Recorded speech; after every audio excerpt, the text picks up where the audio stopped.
पुणे नाशिक रेल्वेचा प्रश्न मीच मार्गी लावतोय या अगोदरच्या एकाही खासदाराने या संदर्भामध्ये लोकसभेमध्ये आवाज उठवला नाही.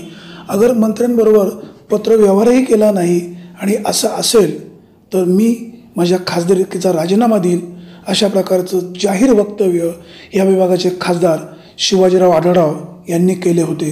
त्यानंतर आढळरावांच्या वक्तव्याला चोख प्रत्युत्तर या विभागाचे माजी खासदार अशोक मोहोळ यांनी दिले होते. मोहोळ यांनी खासदार आढळराव यांच्या आरोपाचा इन्कार करून माझ्या कारकिर्दीमध्ये हा प्रश्न मी मार्गी लावण्याचा प्रयत्न केला होता, शासनाबरोबर पत्रव्यवहार केले होते अशा प्रकारची माहिती माध्यमांपुढे दिली आहे.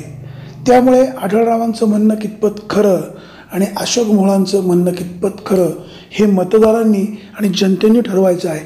दरम्यान राष्ट्रवादी काँग्रेसकडून इच्छुक असणारे राष्ट्रवादी काँग्रेसचे माजी प्रवक्ते चंदन सोंडेकर यांनी खासदार शिवाजीराव आढळराव यांना खुले आव्हान दिले आहे की आढळराव दादा, जर माझे खासदार अशोक मोहोळ यांनी याबाबतचा पुरावा दिला आहे, पत्रव्यवहार केला होता हे समोर येत आहे, तर आपण खासदारकीचा राजीनामा देणार होता, आता तो राजीनामा द्याच अशा प्रकारचं खुलं आव्हान सोंडेकर यांनी दिलं आहे. पाहूया आगामी लोकसभा निवडणुकीमध्ये हा मुद्दा किती गाजतोय. आपल्याला खासदार शिवाजीराव आढळराव यांना बदनाम करायचं नाही, त्याचबरोबर राष्ट्रवादी काँग्रेसचे माजी खासदार अशोक मोहोळ यांचीही व्यक्तिगत बाजू घ्यायची नाही. जे सत्य आहे, जे खरं आहे ते जनतेसमोर आपला मांडण्याचा प्रयत्न आहे.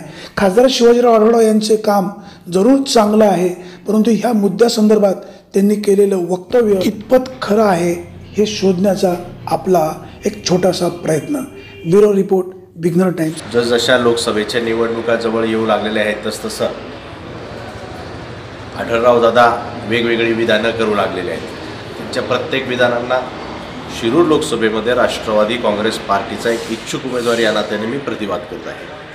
हे करत असताना आत्ता नुकतंच आढळराव दादांनी एका ठिकाणी भाषण करताना असं सांगितलं की पुणे नाशिक रेल्वे मार्गाच्यासाठी माझ्या व्यतिरिक्त कोणत्याही लोकप्रतिनिधींनी जर यापूर्वी काही प्रयत्न केला असेल, तसं का उपलब्ध असेल तर मी माझ्या खासदारकीचा राजीनामा देईल.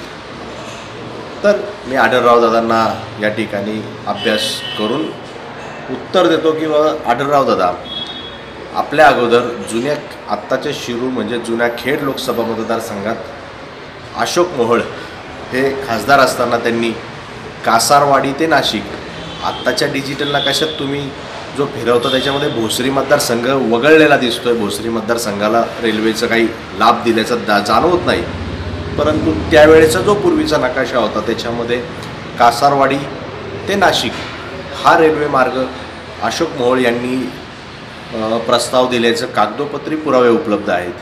तर आढळराव दादा, आपल्या पूर्वी असणाऱ्या 15 वर्षापूर्वी लोकप्रतिनिधींनी तो प्रस्ताव दिला होता, आपल्याला 15 वर्ष त्याची अंमलबजावणी करता आली नाही आणि आपण म्हणाला होता की जर का कोणी त्या संदर्भात प्रयत्न जरी केला असेल तरी मी माझ्या खासदारकीचा राजीनामा देईल. तर हा घ्या आढळराव दादा पुरावा. अशोक मोहोळांनी यापूर्वी आपल्यापूर्वी प्रयत्न केला होता पुणे नाशिक रेल्वेचा, तरी आता मी आढळराव दादांना आपल्या प्रसारमाध्यमांच्या माध्यमातून विचारतो की दादा, आता आपण खासदारकीच्या उरल्या सुरल्या 2-3 महिन्यामध्ये राजीनामा देणार का? आणि राजीनामा द्या, नाही दिले तरी आपली टर्म 2 महिन्यात संपणार आहे.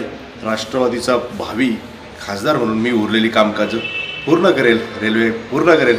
त्याच्यामध्ये आपण भोसरी मतदारसंघाला वगळत आहे. तुम्ही भोसरी मतदारसंघ, हडपसर मतदारसंघ या सर्वच विधानसभा मतदारसंघाला शिरूर, आंबेगाव या सर्वांना न्याय देऊन चांगला रेल्वे मार्ग राष्ट्रवादीच्या माध्यमातून तयार